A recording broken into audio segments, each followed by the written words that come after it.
hermanos. Apúntalo ahí para que no se les olvide. El mayor obstáculo para tener una intimidad con el Señor se llama ¿qué? La falta de comunión. Los que no lo saben, sépanlo y entiendan lo que es. Por eso que usted nunca va a poder encontrar, tener una relación que se fusionan los dos, que no se sabe quién es quién, si es él o soy yo. A veces se nos mete el bicho este y entonces ahí sí ya sabemos quién habla, ahí sí lo sacamos claritico, pero cuando somos espíritu nos cuesta discernir que es de Dios y que no es de Dios. Vea, desde el jardín Dios llamó a Adán. ¿Por qué Dios llamó a Adán desde el jardín? Hay una sola razón, era el que, lo acabo de decir, el íntimo. Dios no busca a cualquiera, Dios necesita personas confiables, íntimas. La pregunta del día de hoy ¿es usted confiable? Amén, ¿cierto? Yo tengo que contestarlo convencido de que sí es así. ¿Usted es íntimo? Amén. ¿Es confiable? Amén. Tal vez para muchos no sea confiable. Pero para Dios sí. Pero para Dios sí soy confiable. Amén. Bueno, no, yo dependiendo entonces de la aprobación de todo el mundo para ser aprobado. Entonces, ¿en qué estamos? ¿Buscamos aprobación de hombres o de Dios? De Dios. Bueno, entonces si yo quiero ser aprobado por el Rey de Reyes, entonces ¿con quién tengo que tener intimidad? Con Dios. Con el Señor, amén. Es con Él que yo tengo que tener una intimidad. ¿Estamos entendiendo? Amén. Vea, cuando el Señor envió a Jesús y Él caminaba por la tierra, había muchas clases de personas. ¿Cerca de quién? Hablamos de Jesús cuando Jesús fue enviado aquí a la tierra. Alrededor de Él había muchas clases de personas. Todo aquel que lo sigue a usted o que cree en usted es íntimo.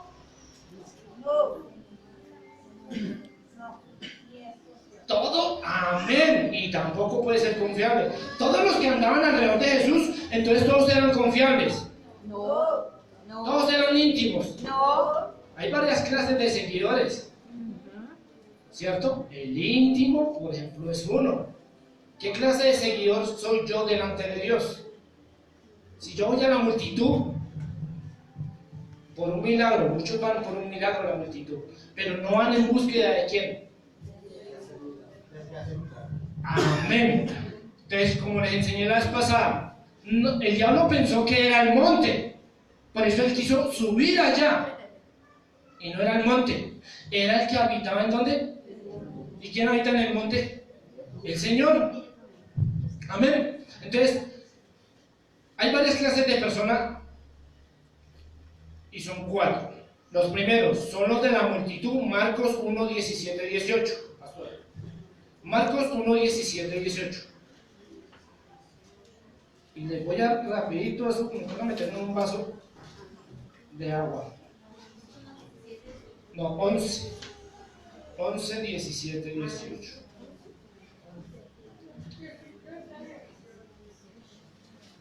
Y les enseñaba diciendo, no está escrito, nuestra casa será colmada de manifestación para todas las naciones, mas vosotros la habéis hecho prueba de la vida. Ay, Y lo oyeron los escribas y los principales sacerdotes y buscaban cómo matarle, porque le tenían miedo por cuanto todo el pueblo estaba admirado de su doctrina. amén. Les dijo, ahora que dice aquí en la nueva versión, las escrituras declaran que las escrituras, mi templo será llamada casa de oración para todas las naciones. Entonces vamos a hablar de su casa un momentico. ¿Su casa es llamada qué?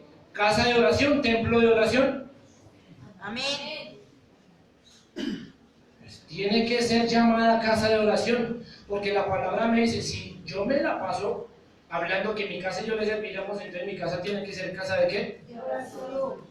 Ahora la pregunta es, ¿su casa es casa de oración?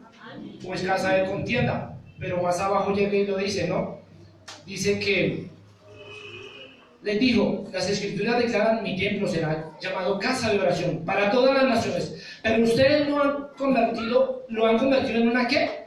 ¿Cueva de qué? De ladrones. Ojo con eso. No convertamos las cosas de Dios en otra cosa que no tiene que ser. Todo me es lícito. Escúchenme, yo puedo permitir en mi casa de oración, en mi templo, muchas cosas, pero no todo me conviene o se me permite. Y hay veces, he escuchado a muchos que dicen, no, pero se escudan bajo la palabra y guardan su pecado bajo la palabra. No, es que la palabra dice, y lo guardan para ellos, o sea, lo acomodan para ellos, y la escritura no está para eso. Lo que es pecador, punto. Al pecado, ¿cómo se le llama? Pecado. Entonces, y muchas personas quieren camuflarlo, y el pecado no está para camuflarlo, ¿o sí? ¿Ve? O sea, no se sienta mal si alguien llega y lo coge, lo llama relación. Vean, había mucha gente que rodeaba a Jesús, pero la mayoría estaba interesada en ¿qué? En el milagro. Amén. En el milagro no más. Muchos van a llegar solo porque tienen una necesidad de algo a su vida y lo van a coger como ni qué vampiro y chao. Muchos llegaban al lado de Jesús por el milagro. Muchos saben que llega el profeta y falto yo. Buscan a los hombres. Yo con eso como que tenemos que ir en búsqueda de quién, De Dios. del que hace el milagro, porque cada uno de ustedes es un instrumento delante de las manos de Dios. Amén. O sea, que solo usa al pastor. No. Eso es para el que quiere, para el que lo desea, para el que lo anhela.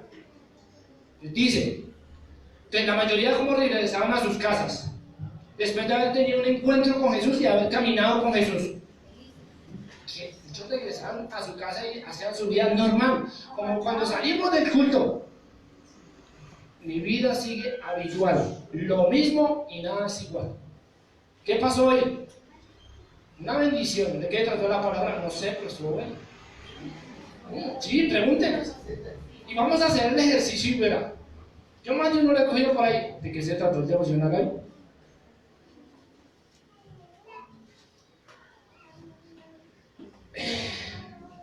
Sin palabras. ¿De qué hablamos tal día? Hay unos que sí, rapidito que las cogen, pero porque tienen una relación. Por lo menos se toman el trabajo y, bueno, ¿qué dice hoy? A ver qué habla el pastor hoy. Ah, sí, ya lo sabía, pero por lo menos lo miró. Pero hay muchos que ni lo miran. Marcos 6:41, ¿qué dice? Muy rápido. 6:41. Jesús tomó los 5 panes y los dos pescados y miró hacia el cielo y los bendijo. Luego, a medida que partía los panes en trozos, se los daba a los discípulos para que los que distribuyeran entre la gente. También dividió los pescados. ¿Para qué? Para que cada uno tuviera su porción. ¿Qué fue lo que hizo el Señor? Eso, repita conmigo, se llama multiplicación. Porque el dinero que llega a mis manos no se multiplica. Se supone que debe multiplicarse. Amén.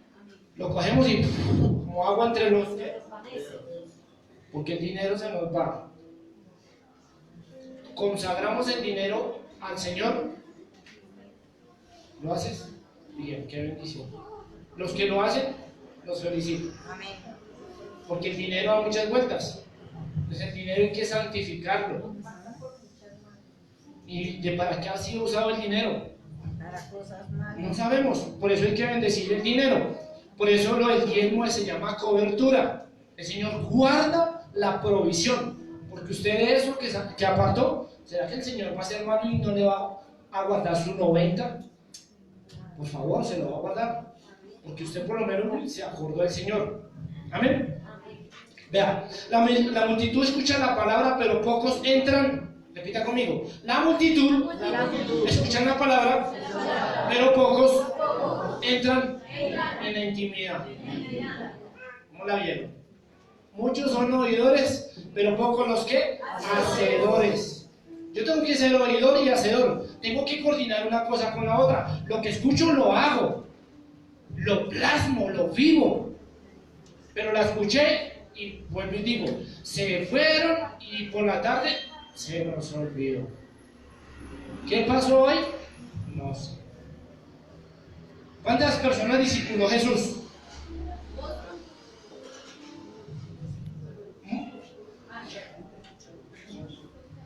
¿Cuántas? Vayan pensando. ¿Cuántas personas ha discipulado usted?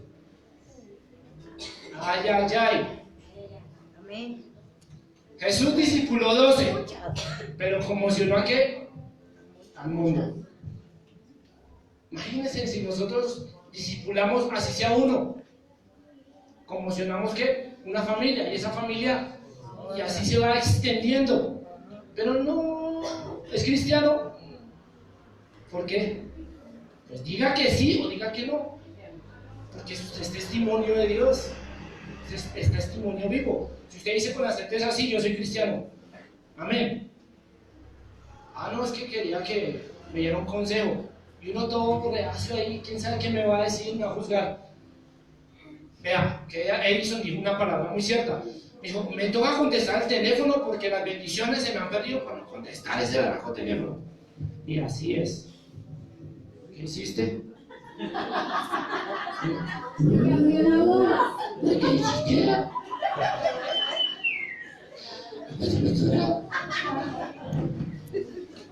Uno, dos, tres, sí. Aleluya. No, pastora. Sí. Es una predica para ti. Sí. Entonces. Aló. Ya. Lo que hiciste, pastora.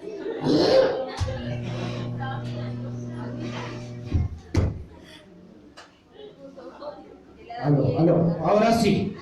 Venga, ponme técnico. Lucas 8:1, 15. Mateo, Marcos, Lucas.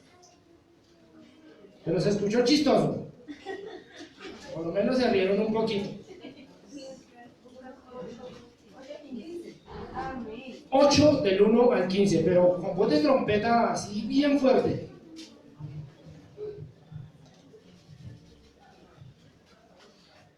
Aconteció después que Jesús iba por todas las ciudades y aldeas, predicando y anunciando el Evangelio del reino de Dios, y los 12 con él, y algunas mujeres que habían sido sanadas de espíritus malos y de enfermedades, María, que se llamaba Magdalena, de la que habían salido 7 demonios, Juana, mujer de Chuza, intendente de Herodes, y Susana, y otras muchas que les servían de sus bienes. Parábola del una gran multitud y los de cada ciudad venían a él, les dijo por parábola: el sembrador salió a sembrar su semilla, y mientras sembraba, una parte cayó junto al camino y fue hollada, y las aves del cielo la comieron. Otra parte cayó sobre la piedra, y nacida se secó porque no tenían humedad. Otra parte cayó entre espinos, y los espinos que nacieron juntamente con ella la ahogaron. Y otra parte cayó en la buena tierra y nació y llevó fruto a 100 por uno. Hablando estas cosas, decía a gran voz: el que tiene oídos para oír, que oiga. Y sus discípulos le preguntaron, diciendo: ¿qué significa esta parábola? Y él dijo: a vosotros os es dado conocer los misterios del reino de Dios, pero a otros por parábolas, para que viendo no vean y oyendo no entiendan. Esa es pues la parábola. La semilla es la palabra de Dios, y los de junto al camino son los que oyen, y luego viene el diablo y quita de su corazón la palabra, para que no crean y se salven. Los de sobre la piedra son los que, habiendo oído, reciben la palabra con gozo, pero estos no tienen raíces. Creen por algún tiempo, y en el tiempo de la prueba se apartan. La que cayó sobre espinos, estos son los que oyen, pero yéndose son ahogados por los afanes y las riquezas de los placeres de la vida, y no llevan fruto. Mas la que cayó en buena tierra, estos son los que con corazón bueno y recto retienen la palabra oída y dan fruto con perseverancia. Amén. Amén. ¿Más claro? O se lo repito. Va a tocar repetirlo. Se lo voy a leer desde el 4. Juntamente una gran multitud y los que de cada ciudad venían, así les dijo por parábola. ¿Cuántos venían a la vez de Jesús? De muchas ciudades venían a quién. A Jesús. ¿Pero venían a qué? A buscar el milagro. El milagro. Y le dio 4 cosas, los que entendieron. Uno son los que siembran ¿dónde? A la orilla del río. A la orilla del camino. Dice, el sembrador salió a sembrar su semilla y mientras sembraba, una parte cayó junto al camino y se fue hollada. Y las aves del cielo, ¿la qué? Ojo, ¿dónde está sembrando? Otra parte cayó sobre la piedra y nacida de seco porque no tenía humedad. Otra parte cayó entre espinos y los espinos que nacieron juntamente con ella la ahogaron. Y otra parte cayó en buena tierra y nació y llevó fruto a 100 por uno. Pues, hablando estas cosas, decía a gran voz: el que tiene oídos para oír, ¿qué? Oiga. Entonces, no se haga el sordo. Destápese los oídos. Destápese. Quite toda sordera espiritual, porque hace la sordera espiritual no nos deja entender. Y sus discípulos preguntaron, diciendo: ¿qué significa esta parábola? Le preguntaron al Señor. Y el Señor le dijo: a vosotros os he dado conocer los que ministerios del reino de Dios, pero a los otros por parábolas, para que viendo no vean. Escuchen lo que dice acá, y oyendo no entiendan. El entendimiento de los discípulos era diferente. La palabra era diferente. ¿Por qué habla de otras personas? Para que oyendo, para que... ¿Será que somos de esos que la escucho, pero no la entiendo? Porque yo escucho y no entiendo. ¿Sí entendió? ¿Qué fue lo que dijo? ¿Sí entendió? ¿Qué fue lo que dijo? Para que aún oyendo, ¿será que si escuchamos la palabra de Dios, pero en espíritu? Por eso el ejercicio del devocional. Y si le pregunto a más de uno de qué se trató el devocional ayer, si mira el celular, me contesta. ¿Sí ve?